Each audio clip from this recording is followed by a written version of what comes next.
Yan ang luto ko guys. Hindi ko na ipakita yung mukha ko pa.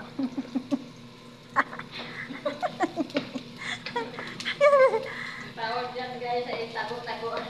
Tago-tago ko yung mukha ko guys kasi ang pangit ba. Pangit na si Lola niyo.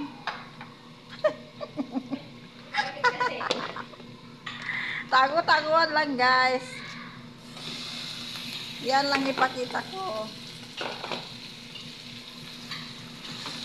Ang pangtinapay ito guys. Kahit tinapay ang kainin namin dito sa Saudi, manok pa rin.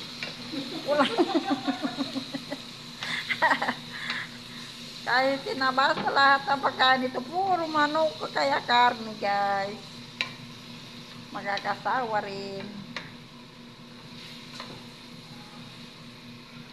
Sana gulay na lang.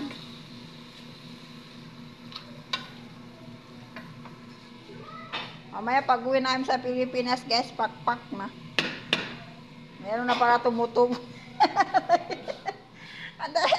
Hindi mo pala namalayan guys, may tinutubo na pala yung ano dyan sa likod mo. Nilipad na lang. Ay, pakpak. Pakpak ito, kusina namin guys. Pangalawang kusina, meron pa isa doon. Hindi pala sa amin, sa amo. Guys, salamat sa suporta niyo sa akin kahit bago lang. Maraming salamat. I love you guys. Bye-bye. Hanggang dito lang. Pinakita ko lang sa inyo.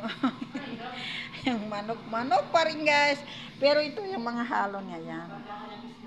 Yan ang mga ingredients niya guys. Ito. Ayan, yan. Tapos ito.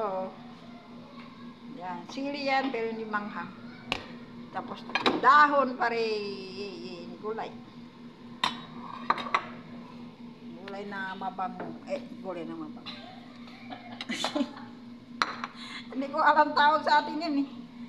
Nakita niyo guys? Parsley guys. Hindi yung parsley. Iba yung parsley. Ano? Ay ano? Ano ba ito? Ano ba yan yung... Ano kayo ko? Kusbara dito. Kusbara. Sa Arabic, kusbara guys. Pero sa atin hindi ko alam. Hindi, meron tawag dyan eh. Meron yan, pero iba yung parsley. Ang parsley yung pagdunis. Yan, hindi ko alam. Pinsan yan, Ayan. pinsan. Ha? Insay? Ang body mo. Yan. Bye-bye guys. I love you all. Bye.